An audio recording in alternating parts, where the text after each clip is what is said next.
Welcome to the Jill on Money Coronavirus Market Update. It is Sunday, 3:33 p.m. on the East Coast on Sunday. We're dropping this in your feed on Monday morning. I hope you rested up. Over the weekend, I was pretty busy and feeling all bad for myself until I learned that a colleague of mine from CBS News died from the virus. And that really did put everything in stark perspective. Of course, as soon as it hits as close to you as possible, that's when you feel it. You can read about it. Man, it's something else. I learned that one of my dear friend's father is on a respirator. All of these things are happening. And so we're here to do the little bit that we can, which is try to help you through this period of time, this unknown, uncharted period of time, and help you answer any financial questions you might have, any money questions. So if you do have a question, or maybe you'd like to encourage some of your friends who are freaking out about money to listen to this, just send them this email. It's askjill@jillonmoney.com. Ask Jill at jillonmoney.com. Judd writes, the subject being, sell house and buy another. I need to relocate due to a job transfer. Given today's circumstances, would it be best to sell my present home ASAP and rent for a while, assuming home prices will fall over the next few months or year? Or better to sell and buy ASAP with the low interest rates? Thank you. I am always the type of person who would rather rent for a while, even if interest rates rise in a year from now. I think it's good to figure out where you're going, get the lay of the land. Who knows? I would rent for a while. I think that's going to be far better. And unless you knew that you were going to a place where you really thought you were going to be for a long time, I take my time. So sell and hang out, wait, rent, and take your time on buying. Brett writes, I'm 35 years old. I make about $60,000 a year before taxes. My Roth had about $54,000 at the end of February. It now has $39,000. It was 20% in some Vanguard fund and 80% in another Vanguard fund, and then went to bonds. And when I got scared, should I go back to all stocks based on my age? So he was 100% stocks, two different stock funds. And he went into some bonds this week. Should I go back to all stocks based on my age? I mean, this guy's 35 years old.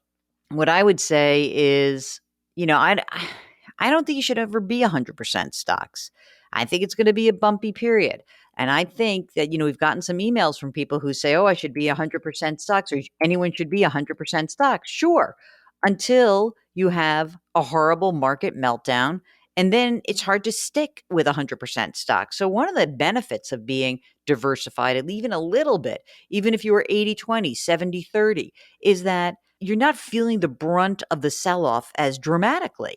And as a result, I think that people often don't fiddle around with their accounts as much when they do have some diversification. So I leave it alone. Whatever you end up doing, just leave whatever you have and don't second guess yourself. So if you go back 100% stocks, then you're all in.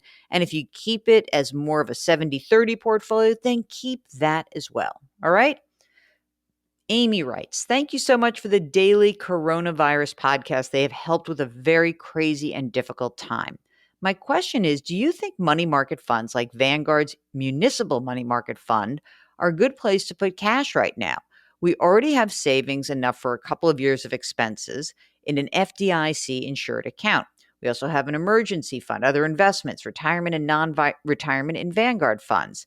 We have sufficient income from pensions and Social Security. This is money we would normally be investing, but things are so volatile right now, I'm inclined to wait.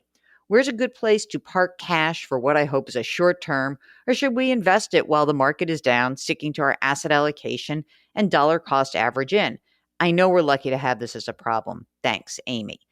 Well, I think that if you were planning to invest, the good news about dollar cost averaging is it will force you to get the money invested.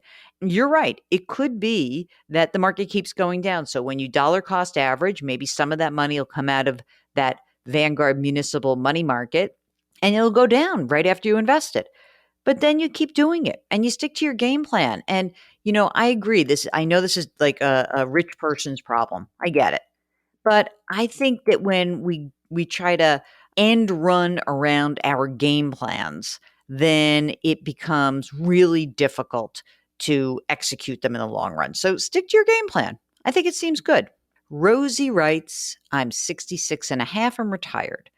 As of February 28th, I had $1.1 million, 500 grand in safe money, 600 grand in stocks. Obviously, the stocks are taking a huge hit.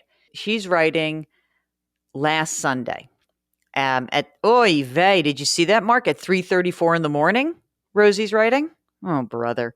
So last Sunday at 3:33 in the morning. Do I sell stocks and put into safe money, get back into markets into the second quarter? I heard you on the news that looks like second quarter things will get worse. Predictions are that third and quarter and beyond markets will go back up. Help me out here, Rosie. Rosie, first of all, I hope you didn't do anything, because by not doing anything over the course of the last week, your stocks are up by 10% from where they were. If you had essentially put this portfolio together so that it could keep chugging along for you, and you don't need a ton of money right away, I would let it be. I'm not sure, maybe you underestimated that you were had a little bit higher risk tolerance than you do. I think it's going to be a rough second quarter for the economy. I can't speak to the market. I mean, the stock market's not the economy. The stock market might start going up before the economy bottoms out. That's what happened in 2008 and 2009, actually. That in 2009, March of 2009, that was the rock bottom low of the sell-off, which shaved off more than half of the value of the stock market. But if you waited until you saw the economy turn around, you kind of missed the bottom. So I guess that if you really need any of this money, then you may have to get out. But it doesn't seem like you do. If I'm missing something, I wouldn't start messing around with this. You know, everyone keeps writing in with the same questions. Essentially, you guys want to try to time the market. And I'm telling you, I don't know how to time the market. I don't think anyone else knows how to time the market. Here's Donnie, who says, I've never invested in anything, but with the market in the shape it's in, I'm thinking it might be a good time. How do I invest for the very first time, Donnie? Well, you know what, Donnie? God bless you, because that takes some guts to do that. One way to start is to use a plain old index fund. You could do that at Vanguard or at T. Rowe Price or Charles Schwab, certainly.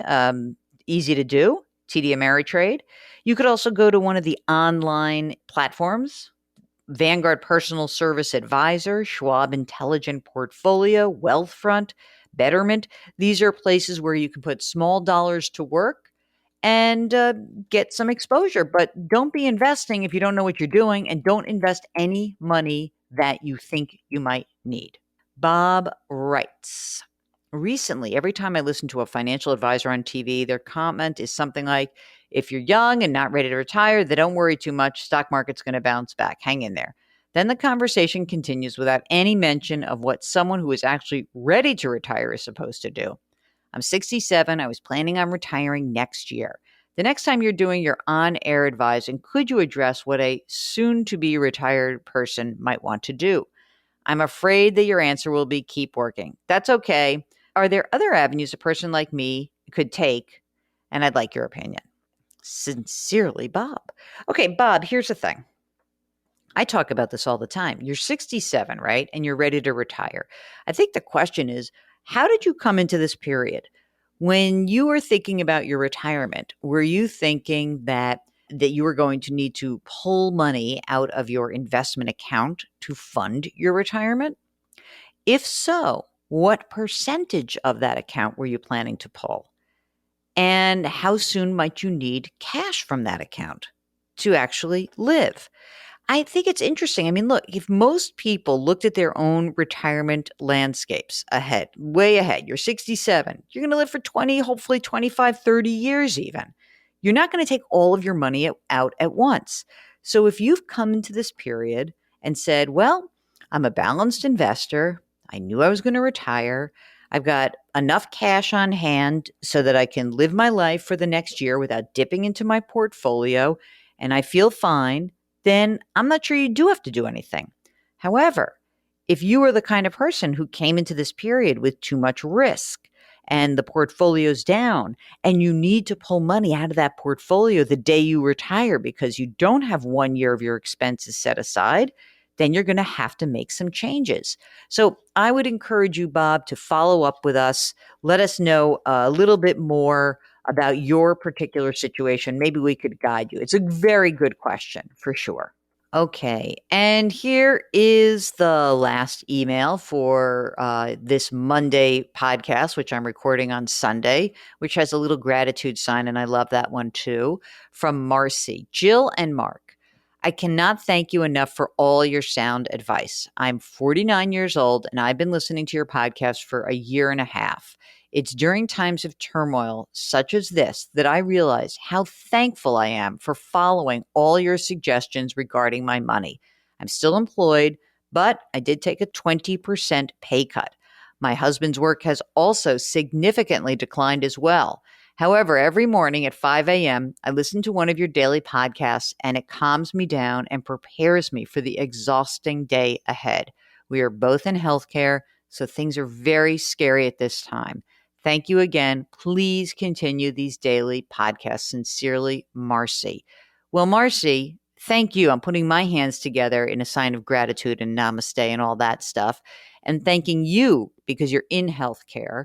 And I thank you for sending this lovely note. And I think that we all need to just thank people around us and have gratitude for all we have. I know these are such scary times. You know, again, as I started the podcast, I will tell you this has been a rough day for me and my colleagues at CBS News. But you be thankful for what you have. I am thankful to Maria, who passed away, and she always made me smile. A little snarky also, so it was fun to hang out with her. And Mark and I exchanged notes this morning. I downloaded a picture of her. I put it on my phone.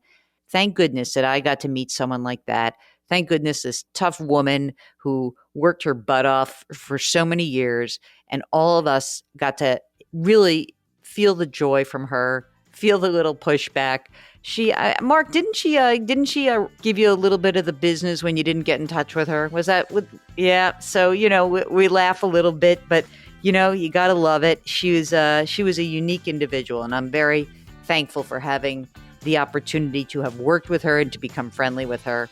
And Mark and I are really grateful for all of you for taking the time to spend some time with us every day now and for your great questions. So whatever we can do to help you out, you know that we are here for you as much as we can, at least with the money stuff. We're happy to talk to you. Just send us an email, askjill@jillonmoney.com. Again, thanks so much for listening, and we'll talk to you tomorrow.